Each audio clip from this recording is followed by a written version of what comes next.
Hello everybody, it's Lucy Wolfe here, sleep consultant and author of the Baby Sleep Solution. I hope that you're really well today. Recently I posted about your child's sleep ability, and a lot of you have watched it and have found it very interesting. And obviously a lot of you made comments about things that are happening in your house, and I guess I just wanted you to know that with sleep, and I know it's very difficult because you're tired when you're struggling with your child's sleep, it's never just about one thing. It is typically about a host of different aspects that we tend to try to either enhance or we tend to try to remove in an effort to open up the airways for better sleep for your particular child.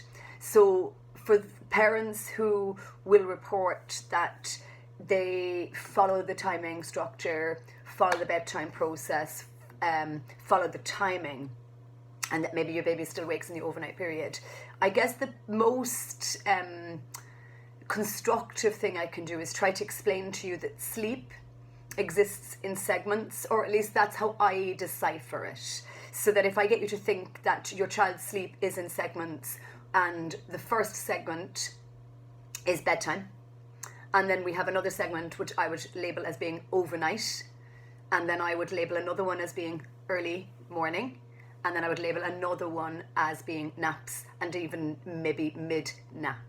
And each of those segments has an influencing factor on each other, but each segment exists in its own right and needs to be improved, enhanced, worked on, treated in its own individual capacity in order to have each of the segments talk to each other and live peacefully together, and I guess ultimately help your baby, your child, start to go to sleep with greater ease and potentially sleep longer, deeper, more consolidated in the overnight period, in the early morning, and into the daytime as well.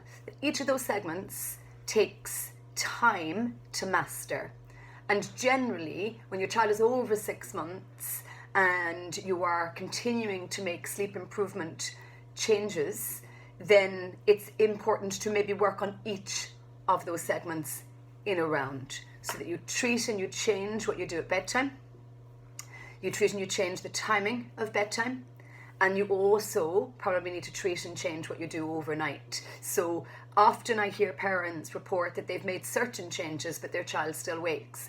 But your child's waking in the overnight is ingrained now in maybe a history of association, a history of being overtired, and a history of expectation of things that you might do to support them in the overnight period. And unless you also make changes in the overnight period, we don't typically feel that the night wakings go away. They need to be addressed on their own.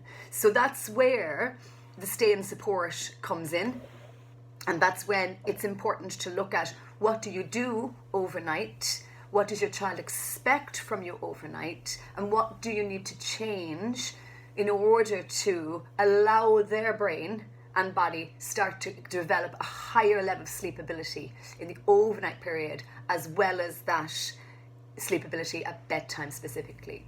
So I can't give you feeding advice unless I'm working with you directly. But let's take for a moment the concept that very often feeds are used in the overnight period to stitch the night together.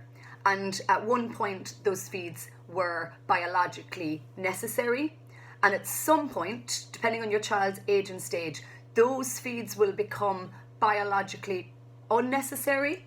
So maybe not driven by hunger, but driven by association. So it's kind of like a meeting of needs versus wants. Now, that's something families need to work out with themselves, with their health visitor, with their GP.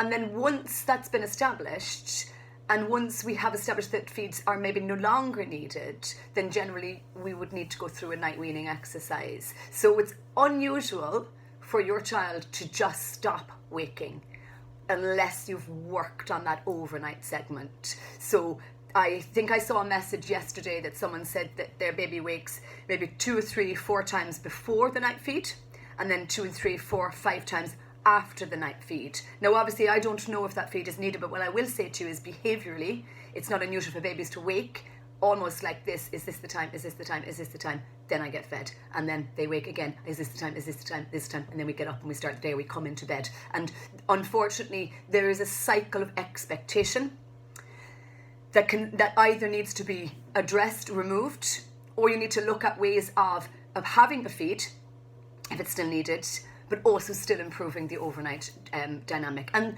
in my book, The Baby Sleep Solution, it helps with that. It helps you put an overnight plan together. It helps you either keep feeds or it helps you to remove feeds when they're no longer needed. And a lot of families that I work with are in what I might describe as being a disproportionate feeding cycle, which means that a lot of the calories are taken overnight and there's less calories, or they're slow to eat solid food by day, and it's a case of maybe trying to reproportion that in the overnight period. So I suppose I've gone on a little bit here.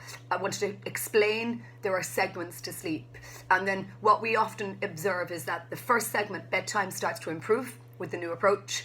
Overnight can sometimes start to improve too.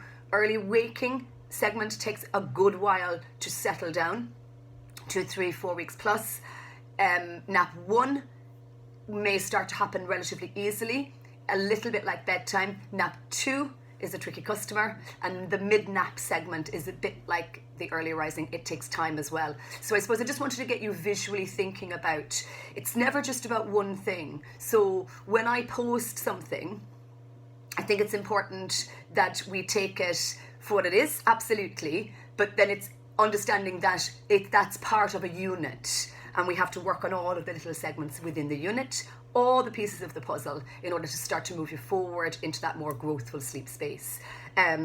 Everything is outlined in the book, and obviously I complement it here then with all the content in the IGTV so that you can select the things that you struggle with. And of course you can always work with me on a one-to-one basis, and you can email lucy@sleepmatters.ie. So I hope that's helpful and digestible, and that I look forward to seeing you here again soon.